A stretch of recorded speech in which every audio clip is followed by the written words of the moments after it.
doesn't love saving money?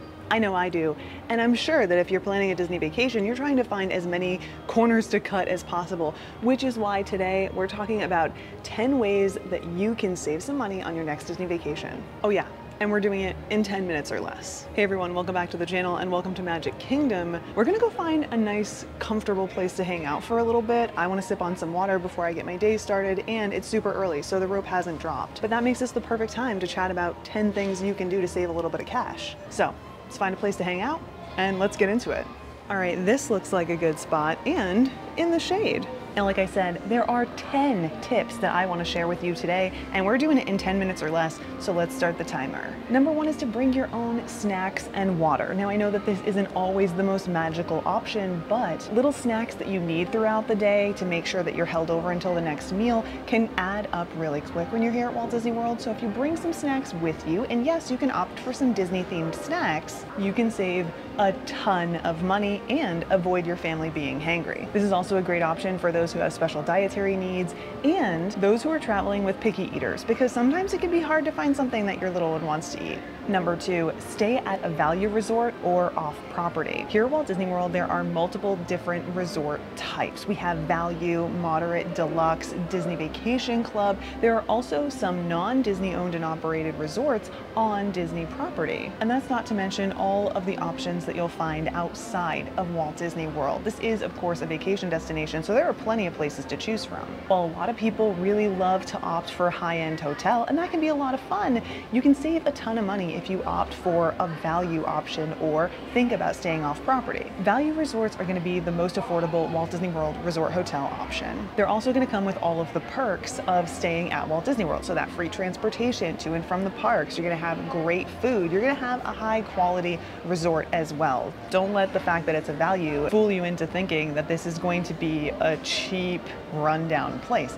It's not, especially right now, thanks to recent renovations. Of course, there are a ton of options off property as well that you can choose from, but one thing to keep in mind is that you're not going to necessarily have the perks when you're staying off property that you will when you stay on property. So you're going to have to factor in some extra costs. And while that might be great for bigger families, it might not be right for those of you who have a family that can fit in a standard hotel room. Number three is to use Disney gift cards to pay for your vacation. Now, this isn't going to be right for everyone, but there are ways to save money when purchasing Disney gift cards. You can do this over at Target, you can do it at big box stores, and even though you only might be saving around like 5%, it's 5% savings, and that adds up really quickly, especially when we're talking about hundreds if not thousands of dollars. You can also use Disney gift cards to pay for your resort hotels as well as your food and all of the other things that you could buy and do here at Walt Disney World. So it's a great option to look into. It's not going to be right for everyone, but it might be right for you. Number four, plan your meals wisely. There are a ton of great dining options here at the Walt Disney World Resort, and you're going to want to try all of them, but we need to be smart about where we're eating so that we're not taking a chunk out of our budget just so that we can sit down at a table service restaurant that seems interesting to us. So think about where you really want to eat, prioritize those options, and try not to book too many dining experiences, especially if you're only here for a short time. Number five is to visit during off-peak times. Now, just like any other vacation destination, Walt Disney World has times that are busy, that's referred to as peak season, and times that aren't,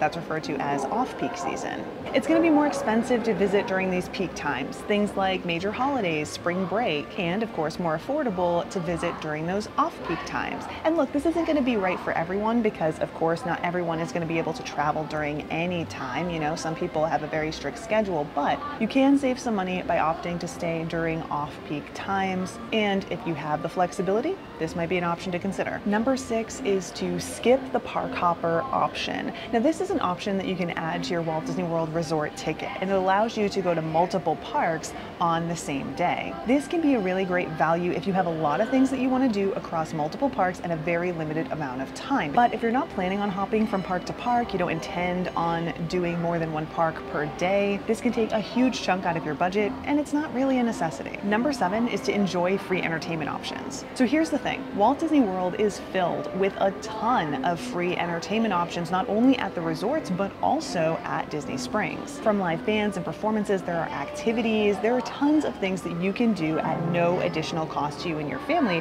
which are a great option if you're looking for something to do, but you don't want to spring for another park day. This can be a fantastic option, not only for those of you who are on a tight budget, but also for those of you who are looking for something to do, maybe on your arrival day, your departure day, midday. If you don't want to be in the parks or you can't be in the parks for one reason or another, check out that free entertainment. Number 8 is to bring your own souvenirs. And I know what you're thinking. You want to commemorate your trip at Walt Disney World by buying something from Walt Disney World, and you absolutely should do that if it's within your budget.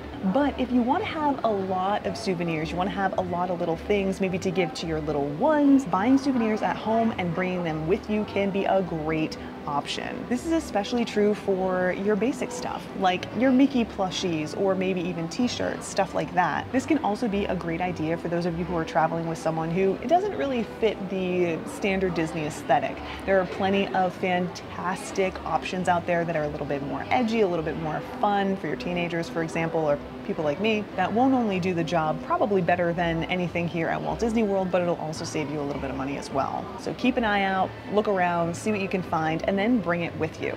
You might be surprised, it'll still have a pretty great impact. Number 9 is to use discount offers. Now, Walt Disney World has a ton of discounts that they run throughout the year, whether it's for Florida residents, which I know isn't going to apply to everyone, some for annual pass holders, some just because it's summertime and they think it'll be a great idea. So keep an eye out for those discounts and try and take advantage of them when you can. All right, had to stop the clock there for a second because unfortunately a tour group moved in and so I decided to move out. But anyway, we were at number 10, and that is avoid extra fees. For example, things like Lightning Lane and parking. Now, just like other tips we've talked about today, this isn't going to apply to everyone in the same way, but you still need to be aware that there are additional fees that might not be necessary for you and your family. For example, Lightning Lane. This is a skip the line service that does come at an additional cost per person in your traveling party. It can be a great tool. We've talked about it a lot here on the channel, but it also isn't a necessity. You can still enjoy the parks without it. And I certainly don't think that you need it for every day of your vacation, but that's a completely different discussion. Other things you want to be aware of are parking fees. For example, if you opt to stay off property, or maybe you're even thinking about staying off property, you want to make sure that you're factoring in those parking fees per day that you want to visit the parks on top of that cost per night. So add that to your cost per night. I also think that you're going to want to add a rental car to that cost as well and see if that makes staying off property worth it for you and your family. Both of those are expenses that you can avoid if you stay on property. And again, depending on the size of your family or your needs when it comes to accommodations, it might not be worth staying off property if you have to factor in those additional costs. So those things can definitely sneak up on you, and I don't want them to, so make sure you're taking that into consideration and don't let the illusion of savings lead you to spending more money than you actually want to or are capable of. So there you have it, 10 things that you can do in order to save some money on your Disney vacation. Of course, if you think that I've missed anything, go ahead and add it down below and let me know if you've tried any of these things and how they've worked out for you. But I think that's all for now. Thanks so much for hanging out with me. How did we do on time? Did we stay under 10 minutes? I hope so.